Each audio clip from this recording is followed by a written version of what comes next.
Vamos dialogar acerca de um conceito bastante central em discussões que envolvem filosofia da religião. Existência de Deus, problema do mal, questões trinitárias. Estou falando aqui de substância, ousia em Aristóteles. E eu quero aqui, o projeto desse vídeo é de alguma maneira enfraquecer, desestabilizar esse conceito que é tomado como algo bastante estável, né? Mostrar que esse conceito de substância não possui tanta substância assim. Quero eu, enquanto cético, mostrar como a gente pode, lá no limite, enfraquecer alguns pontos envolvendo esse conceito de substância.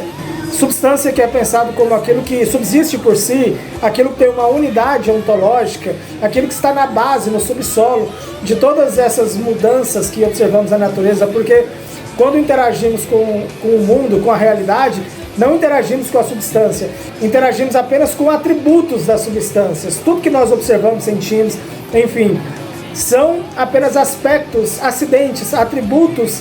Portanto, é uma camada da realidade que está no âmbito das mudanças, das transformações, daquilo que é gerado, corrompido. As substâncias que incorporam esses atributos são estáveis, imutáveis, não participam dessa mudança. É aquilo que subjaz a toda essa estrutura. Portanto, não entramos em contato com as substâncias que permeiam a realidade, e sim com os atributos dessas substâncias. Até porque aquilo que interage conosco, interage porque tem a capacidade, de alguma maneira, de promover uma interação, uma ação, portanto, uma transformação. Portanto, não pode ser aquilo que é estável, aquilo que é imutável, que subjaz todo esse processo.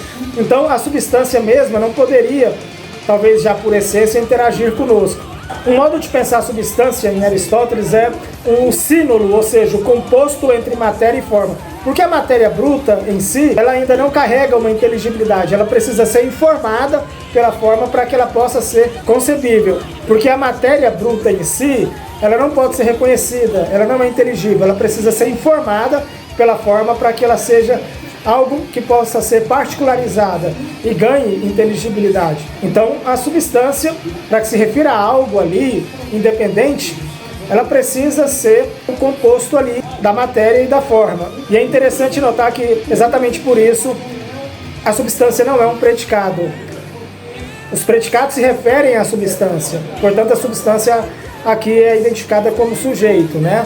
Então, o sujeito estável ali, e ele consegue acomodar diversas predicações, diversos atributos. Só que é interessante a gente notar que os predicados de um sujeito, ou seja, os atributos de uma substância, eles próprios podem ser substantivados.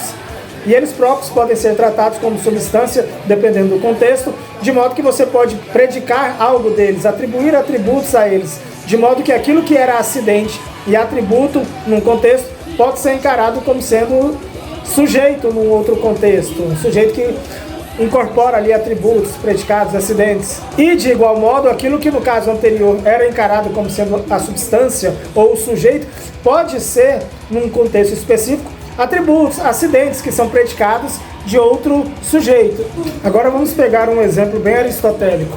O ser humano, o elemento material, carne e osso, de uma maneira aqui bem grosseira, porque a gente pode transitar para instâncias mais fundamentais e chegar em partículas fundamentais, por exemplo. Mas, enfim, para ficar mais didático, carne e osso, né, o elemento material. Mas tem um elemento formal que informa isso, dizendo que essa matéria é informada como sendo um animal racional. Aí se transforma no homem, a substância. Mas perceba que esse modo específico de informar isso como sendo um animal racional só faz sentido no contexto em que a gente quer classificar o ser humano, num contexto onde a gente compara aos demais animais. Porque num outro contexto, e isso é arbitrário, a gente poderia definir, não como um animal racional, mas trazer uma outra forma de informar essa matéria, e nesse sentido, aquilo que a gente vê caminhando ali, aquele ser humano, não exatamente seria pensado como uma substância de homem, por exemplo. Então, o modo como a gente informa uma dada matéria para construir uma substância que vai ser aquilo que de fato tem existência e que carrega predicados, isso depende de um contexto específico. Então, a substância homem, por exemplo, não é algo absoluto na realidade, a não ser que você acredite que existem arquétipos de ideias e que elas precisam ser instanciadas, exemplificadas por porções de matéria. E ali o homem seria, de maneira já dada como existente de alguma maneira. E o que dizer da matéria, né? Eu falei carne e osso, mas isso não diz nada, porque fundamentalmente falando nós chegamos em partículas subatômicas.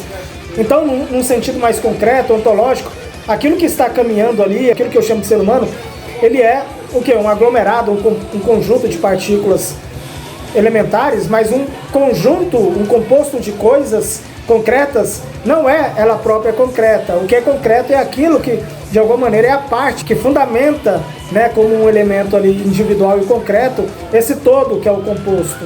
Então eu poderia dizer, no fim das contas, que aquilo que eu chamo de ser humano, na verdade, é uma classe específica de partícula elementar, e indo mais a fundo, é uma única partícula. Perceba que fica meio, né, ali no limite, a gente fica sem saber identificar o que é de fato aquilo, né? E a gente pode chegar no assunto da identidade, porque se há uma substância, é preciso que haja a manutenção de uma certa identidade, para que essa identidade seja sempre acoplada a essa dada substância, no caso aqui o homem, por exemplo. Agora nós sabemos que as espécies não são fixas, elas variam mediante a evolução. Então, aquilo que seria uma espécie humana, o Homo sapiens hoje, não seria mais daqui a algum tempo. Então, como fazer com esse conceito de homem, que é a substância, que se acopla atualmente a essa espécie? Se uma espécie que exemplifica um conceito de uma dada substância não é fixa, esse conceito que é exemplificado, instanciado, ele também é fixo. Agora, indo para o domínio